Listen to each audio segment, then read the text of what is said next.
Kami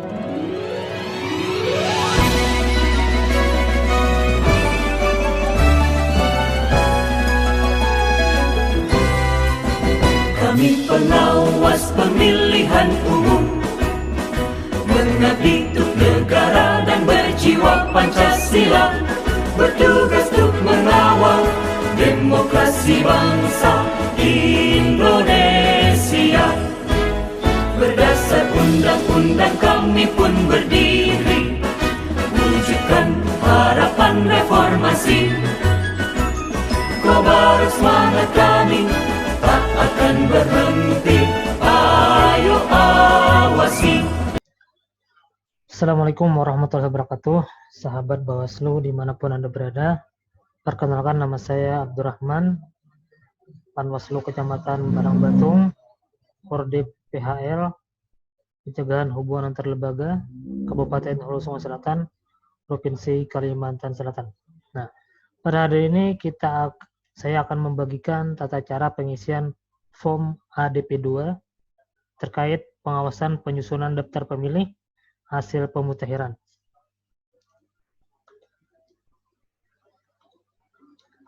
Nah, di sini form ADP2, pengawasan penyusunan daftar pemilih hasil pemutakhiran. Pengawasan penyusunan daftar pemilih hasil pemutakhiran dilakukan dengan mencermati proses susunan data pemilih yang dimutakhirkan oleh PPDP. Nah, yaitu pencermatan pada formulir model AA3 KWK atau hasil laporan coklat PPDP dalam formulir. Kemudian formulir model AA KWK atau daftar pemilih baru. Kemudian formulir model AB KWK, daftar pemilih hasil pemutakhiran, dan terakhir formulir model AC KWK atau daftar pemilih potensial non-KTP elektronik. Hasil pengawasan yang tertuang dalam Al-Kerja Audit Pencocokan dan Penelitian Data Pemilih PPL atau yang dimasukkan di sini adalah sesuai undang yang baru namanya PKD, Pengawas Kelurahan Desa. PPL dapat menjadikan bahan sinkronisasi data pembanding dari data penyusunan daftar pemilih hasil pemutakhiran yang dilakukan oleh PPS. Nah, jadi untuk ADP2 ini berhubungan dengan ADP1. Nah, yang kemarin pengawasan kita yakni pencocokan dan penelitian. Ini adalah penyusunan daftar hasil pemutakhiran. Artinya pengawasan kita berlanjut kepada hasil pemutakhiran. Artinya di sini nanti akan kita terlihat yang mana yang memenuhi syarat dan tidak memenuhi syarat. Itu yang diinginkan dari pengawasan penyusunan daftar hasil pemutakhiran. Nah, jumlah pemilih yang tidak memenuhi syarat. Nah, ini berarti jumlah ketika di AKWK ditambah dengan tidak memenuhi syarat. Nah, maka itu akan terlihat hasilnya. Kolom pertama, nama pengawas petugas. Nah, maka ini harus jelas namanya di sini. Kemudian jabatan pengawas pemilu, karena ini form ADP2 ini untuk PKD, maka di sini kita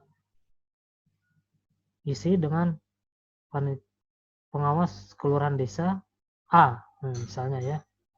Nomor telepon atau nomor HP dan desa. Berikut adalah rekapitulasi jumlah pemilih yang tidak memenuhi syarat di tingkat TPS. Jadi laporan kita dalam hal ini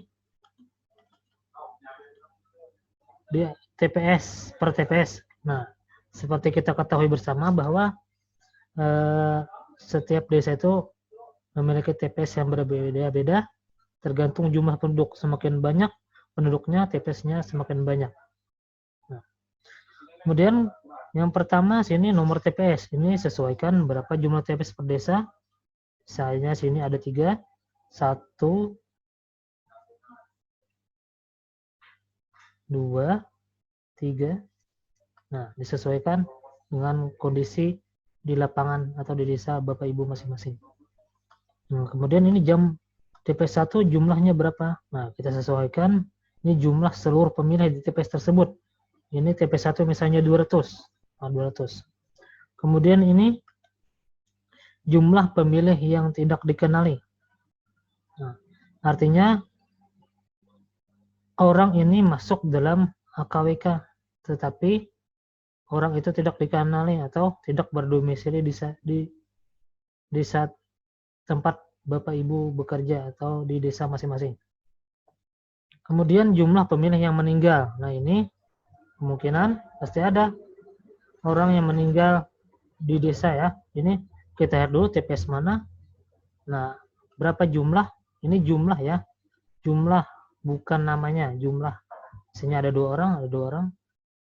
Kemudian jumlah pemilih yang TNI. Nah, kenapa di sini ada yang tidak memenuhi syarat? Nah, TNI dan Polri ini ya turun undang bahwa mereka tidak punya hak pilih. Nah, artinya mereka harus netral di sini. Maka tugas kita sebagai pengawas kelurahan desa mengamati ini seandainya ada terjadi di dalam daftar pemilih termasuk anggota TNI atau Polri.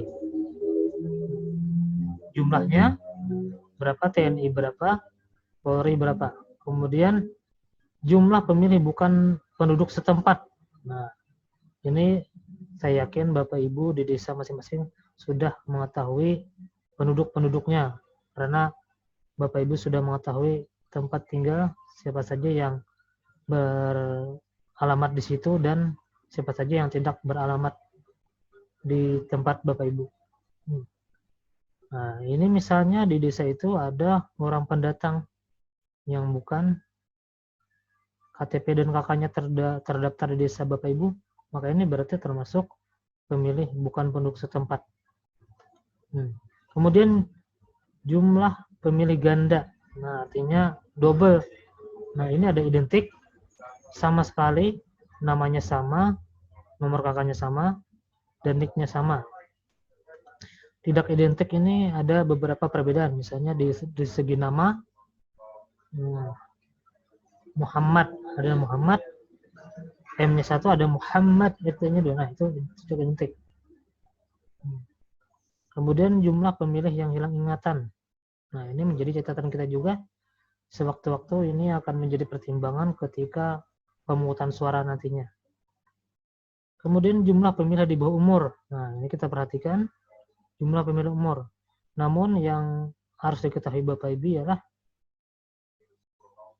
pemilih di bawah umur akan memenuhi syarat apabila dia sudah menikah, yaitu dibuktikan dengan surat keterangan dari KUA. Nah, jadi mereka sesuai undang memenuhi syarat di bawah umur 17 tahun ini. Nah, memenuhi syarat sebagai pemilih dan mereka mempunyai hak memilih pada pemilu kada atau pileg dan seterusnya. Nah, ini jumlah pemilih yang di bawah umur. Nah, kita lihat kepada data di AKWK tersebut, kita bandingkan. Apabila ini tidak memang di bawah umur, maka kita tulis jumlah misalnya berapa orang, 3 orang, 4 orang. Kemudian jumlah pindah domisili. Nah, ini jumlah yang berada di desa tersebut, namun dia sudah pindah KTP maupun KK-nya. Maka otomatis dia tidak memenuhi syarat. Nah, jumlah ini, jumlah pemilih terkenali sampai jumlah ini ditambah-tambah sama dengan jumlah pemilih di TPS. Jadi yang menjadi patokan kita adalah model KWK ya, AKWK atau daftar pemilih yang dulu namanya DP4. Kemudian yang menjadi perhatian kita ialah yang kedua, daftar data pemilih yang tidak memenuhi syarat. Yang tidak memenuhi syarat. Nah, ini di atas tadi jumlahnya, hanya jumlah. Nah, ini kita menerangkan lagi dalam bentuk form yang memuat by name dan by address.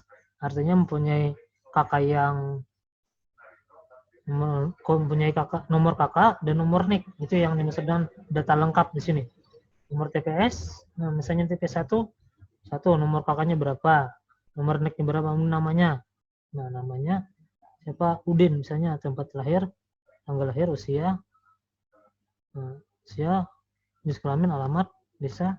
Nah, itu terus keterangan jenisnya apa? Ini bukan jenis disabilitas karena ada untuk kolom disabilitas di bawah ini.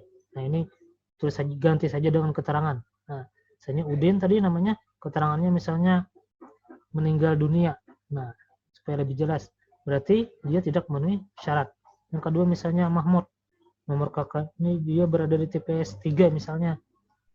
Kemudian kita tulis ini nomor kartu keluarga, nomor KTP, namanya, tempat lahir, tanggal lahir, usia, jenis kelamin laki-laki, alamat di mana, desa, dan keterangan di sini ialah misalnya pindah domisili, dan seterusnya disesuaikan hasil pencocokan dan penelitian PPDP ketika di desa Bapak Ibu. Kemudian yang ketiga ialah ini khusus disabilitas tadi ya, kolom yang di sini nanti diganti keterangan di sini emang khusus untuk rekapitulasi data pemilih yang disabilitas. Nah, disabilitas itu ada disabilitas sensorik, disabilitas mental. Nah, itu disesuaikan. Ini sudah kita bahas pada HDP 1. Nah, itu pencocokan dan penelitian, pengawasan pencocokan dan penelitian. Nah, itu sudah tercover semuanya yang dimaksud dengan disabilitas mental, disabilitas sensorik. Nah, kemudian kita tulis ini TPS berapakah orang yang memiliki disabilitas, tulis nomor TPS-nya, disesuaikan di HKWK. Nah, memuat dengan NIK, namanya, jenis kelamin, usia, dan jenis disabilitas. Apakah tadi kita isi dengan sensorik, motorik, dan lain-lain. Sudah kita pelajari di sebelumnya. Kemudian yang terakhir adalah jumlah pemilih non-KTP elektronik. Artinya pemilih itu tidak mempunyai KTP elektronik atau belum melakukan perekaman. Nah, kita perhatikan juga apakah dia emang benar berada di desa atau tidak. Nah, itu menjadi perhatian kita. Di sini nomor TPS berapa? Jumlah pemilih ini jumlah ya, lagi-lagi jumlah. Nah, jumlah pemilih TPS. Nah, ini jumlah keseluruhan. Dari TPS itu misalnya 200 orang. Nah, ini ketiga kolom ini akan ditambahkan, maka menjadi jumlahnya hasilnya pada jumlah pemilih TPS. Nah, rekapitulasi jumlah pemilih TPS. Nah, ini jumlah pemilih yang non KTP elektronik. Nah, kita bedakan jenis-jenisnya. Yang pertama, jumlah pemilih yang telah memiliki KTP. Nah, jumlah pemilih yang mempunyai KTP elektronik. Kemudian yang kedua, jumlah pemilih yang belum KTP elektronik tapi memiliki surat keterangan dari Dukcapil. Nah, orang pemilih itu belum mempunyai KTP elektronik tapi terdapat surat Dukcapil. Jadi kita tuangkan saja di sini berapa jumlahnya. Kemudian jumlah pemilih baru dipastikan KTP elektronik atau surat keterangan. Nah, belum. Jadi kita masih ragu apakah pemilih itu sudah melakukan perekaman atau mempunyai surat keterangan, maka kita tulis saja di sini. Jadi jumlah pemilih yang telah memiliki KTP, jumlah pemilih belum KTP elektronik tapi memiliki surat Dukcapil. Kemudian yang ketiga, jumlah pemilih belum dipastikan memiliki KTP elektronik, kita tambahkan, maka jumlahnya hasilnya ialah jumlah pemilih di TPS. Baiklah, itu saja yang ingin sampaikan, mudah-mudahan ada manfaatnya. Salam Bawaslu, cegah, awasi, tindak. Wassalamualaikum warahmatullahi wabarakatuh.